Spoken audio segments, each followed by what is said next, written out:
கண்டிப்பா ஷர்துல் தாக்கூர் ரொம்ப கேர்ஃபுல்லா இருக்கணும். ஏன்னா அவருடைய பிரச்சனையே ரொம்ப துடுக்குத்தனமா விளையாடுறது தான். அஃப்கோர்ஸ் அட்வான்டேஜ் அதுதான். ஏன்னா ஸ்கோர் போர்டு கொஞ்சம் மூவிங்கா இருக்குன்றதுக்காக தான் அவர் யூஸ் பண்றாங்க. பட் அவர் இனிஷியல் ஒரு 12 to 15 ஓவர்ஸ் கொஞ்சம் அவர் வந்து தன்னுடைய விக்கெட்டை விடாம ஆடணும்ன்றதா என்னுடைய சஜஷனா இருக்கும். பட் அந்த அளவுக்கு அபிலிட்டி அவர்கிட்ட இருக்கானா, உண்மையிலேயே ஒரு பால் வேஸ்டிங் பிளேயரா, ஒரு வெல் லெஃப்ட் விடக்கூடிய பிளேயரா இது வரைக்கும் நான் ஷர்துல பார்க்கல. உங்களுக்கு தெரியும், ஷர்துல நான் பல முறை டெஸ்ட்டுக்கு அவர் ஒரு பெர்ஃபெக்ட் பிக்னு சொல்லியிருக்கேன்.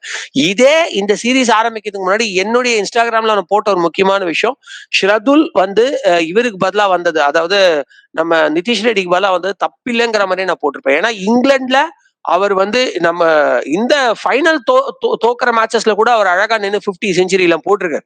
So is very good, especially in Australian Indian condition.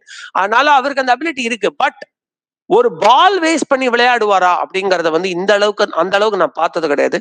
அவர் அதை கட்டுப்படுத்தி கொண்டு ஒரு 12 to 15 ஓவர்ஸ் விக்கெட் லூஸ் பண்ணாம விளையாடினா it is after which we can easily see some 70 to 80 runs from Shardul Thakur. So அந்த ஒரு first 10 to 15 overs will be very crucial. ஆனா அவரோட wicket விழுந்துருச்சுன்னா end of the டேன்னு கிடையாது. உள்ளுக்குள்ள ஒரு சூப்பரான பிளேயர் இருக்காரு, ஒரு மிகப்பெரிய ஆப்பர்ச்சுனிட்டி காத்துட்டு இருக்காரு, வாஷிங்டன் சுந்தர். அவரை பத்தி நான் பேசாத நாளே கிடையாது நம்ம சேனல்ல. அவருக்கு ஆப்பர்ச்சுனிட்டி கிடைக்கிறது ரொம்ப சேலஞ்சிங்கா இருக்கு. ஏன்னா அப்படி ஒரு காம்படிஷன் டீம்ல இப்பவுமே குல்தீப் யாதவ் இருந்தா பெட்டர்னு சொல்லாத வாய்கள் கிடையாது.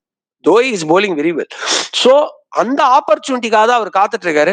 என்ன, நான் 2 தமிழர்கள் அழகா மைக்ல வந்து அந்த குரல் கேட்கலாம் அப்படின்னு ஆசைப்பட்டேன். பட் அவர் விக்கெட் விட்டார் சாய் சுதர்ஷன். பட் ஸ்டில் ஜடேஜாவும் வாஷிங்டன் சுந்தரும் பார்ட்னர்ஷிப் போறது ஆல்ரெடி நம்ம பலமுறை சூப்பரா பார்த்திருக்கோம். இந்த முறை அதுவும் நடக்கும். பட் அது போறதுக்கு முன்னாடி இவங்க 2 பேரும் பார்ட்னர்ஷிப்ல இன்னும் ஒரு 100 ரன் கொண்டு வந்துட்டாங்க அப்படின்னா இந்தியாவுக்கு ஒரு மிகப்பெரிய அட்வான்டேஜா இருக்கும். So 10 to 15 overs will be very crucial.